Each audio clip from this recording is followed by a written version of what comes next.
अस्सलाम वालेकुम फ्रेंड्स, कैसे हैं आप सब लोग। Welcome to my YouTube channel vision with Kamran Khan. Pakistan के बाद इंडिया में भी रीजीन चेंज का ऐलान। पाकिस्तान आज भी अमेरिका का साथ देने का नुकसान उठा रहा है। एक बात तो साबित है कि इंडिया इस वक्त अपनी हट धर्मी पर कायम है, फिर चाहे वो पाकिस्तान पर हमला करना हो या चाइना पर हमला ना करना हो या फिर रूस से ताल्लुकात का मामला हो। वैसे देखा जाए तो ये एक बहुत अच्छी चीज भी है, क्योंकि दुनिया के दिल से अमेरिका का खौफ मुकम्मल तौर पर खत्म करने वाला इंडिया है। और जो मुल्क अमेरिका के साथ खड़े हैं कि अगर अमेरिका है तो हम हैं, इस सोच को खत्म करने वाला भी इस वक्त इंडिया ही है। क्योंकि अमेरिका का आज स्ट्रेट फॉरवर्ड कॉल, हमें अब इंडिया में -1 चाहिए, यानी मोदी के बगैर इंडिया चाहिए। इसके बाद हम इंडिया से कोई भी बात करेंगे, वरना हम कंफर्म इंडिया को एक दहशतगर्द मुल्क अनाउंस करके इस पर रूस की तरह पाबंदियां लगा देंगे। वैसे इससे होगा तो कुछ नहीं। अब इसके लिए अमेरिका इंडिया की एस्टेब्लिशमेंट एजेंसी यानी रॉ और सियासतदानों को हाथ में लेकर मोदी की सरकार को गिराने की कोशिश करेगा। मगर इस बात का इल्म मोदी को पहले ही था और इसकी पूरी तैयारी भी मोदी ने कर रखी है। इसी वजह से मोदी आज अमेरिका की आंखों में आंखें डालकर ये कह रहा है कि जा कर ले जो करना है, मैं नहीं हटूंगा।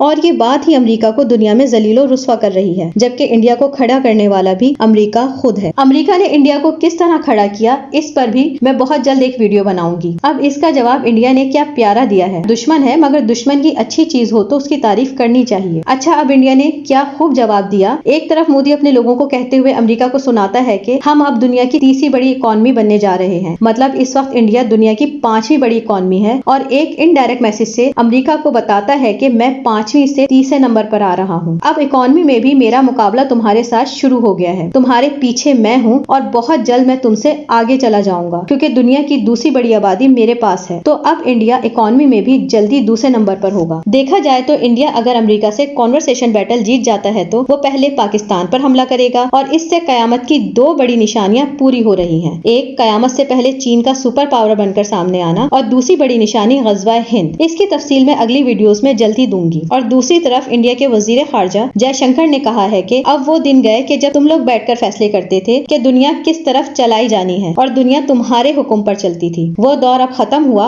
अब तुमसे कोई डरने वाला नहीं है। इसके अलावा जयशंकर का कहना है कि हम रूस से अपने ताल्लुकात खत्म करना तो दूर की बात, हम तो अपने ताल्लुकात मजीद मजबूत करने जा रहे हैं और जिसने जो करना है कर ले। मतलब अब इंडिया काबू आने वाला नजर नहीं आ रहा। अमेरिका के दिन पूरे और अमेरिका गया। मेरे चैनल को जरूर सब्सक्राइब करें, लाइक करें, शेयर करें और इन्फॉर्मेटिव वीडियोस को एंजॉय करें। ताला हमें दज्जाल और दज्जाली फितनों से अपने अमान में रखे। अल्लाह हाफिज।